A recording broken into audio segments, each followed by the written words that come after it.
অত্যন্ত একটি দুর্ভাগ্যজনক ঘটনা যে আজকে মালবাজার ডিপোর একটি গাড়ি মালবাজার থেকে ময়নাগুড়ি হয়ে যখন জলপাইগুড়ি যাচ্ছিল, ময়নাগুড়ি ইউকো ব্যাংকের সামনে হঠাৎ করে একটি গাড়িতে ধোঁয়া দেখা যায়। পরবর্তী সময়ে সেই ধোঁয়া থেকে আগুন ছড়িয়ে পড়ে এবং গাড়ির একটা বড় অংশ পুড়ে যায়।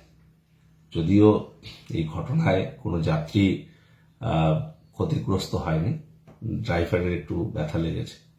আমরা যথাযথভাবে খোঁজ নিয়েছি, আমাদের আধিকারিকরা ইতিমধ্যে পৌঁছেছে। কেন গাড়িতে আগুন লাগলো সেটা আধিকারিকরা স্পটে গিয়ে বিষয়টা খতিয়ে দেখছে। তবে প্রাথমিক যেটা অনুমান করা হচ্ছে শর্ট সার্কিট থেকে এই গাড়িতে আগুন লাগতে পারে। তবে গাড়িটি 12 বছরের পুরনো একটি গাড়ি। আমরা 15 বছর বয়স পর্যন্ত গাড়িগুলোকে রাস্তায় চালাই, তারপরে চালাই না। এই গাড়িটি 12-13 বছরের পুরনো। তবে গাড়ি পুরনো হলেও রাস্তায় চলাচলের যোগ্য এবং যাবতীয় ফিটনেস সবই ঠিক রয়েছে। কিন্তু কেন গাড়িতে আগুন লাগলো, শর্ট সার্কিটই বা কেন হলো, সবটা আমরা খোঁজ নিয়ে দেখছি, খতিয়ে দেখছি। আমাদের আধিকারিকরা, আমাদের ইঞ্জিনিয়াররা ইতিমধ্যে ঘটনাস্থলে গিয়ে পৌঁছেছে। তবে গত 3 বছরে এ পর্যন্ত এ ধরনের 4টি ঘটনা আমরা সাক্ষী থাকলাম।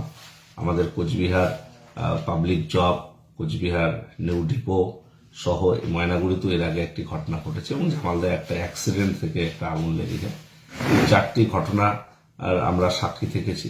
কিন্তু সৌভাগ্যবশত কোনো ঘটনাতেই কোনো যাত্রীর কোনো ক্ষতি হয়নি। কিন্তু তারপরেও কেন গাড়িগুলোতে হঠাৎ করে এই ধরনের ঘটনা ঘটছে সেটা আমরা আরো যথাযথভাবে খতিয়ে দেখব। যাদেরই গাফিলতি থাকুক না কেন, যদি আমাদের এন্ডে অর্থাৎ আমাদের এনবিএসটিসির কোনো স্টাফ কর্মী বা কারো নেগলিজেন্সিতে এই ধরনের ঘটনা ঘটে, আমরা তাদের বিরুদ্ধে যথাযথ ব্যবস্থা গ্রহণ করব।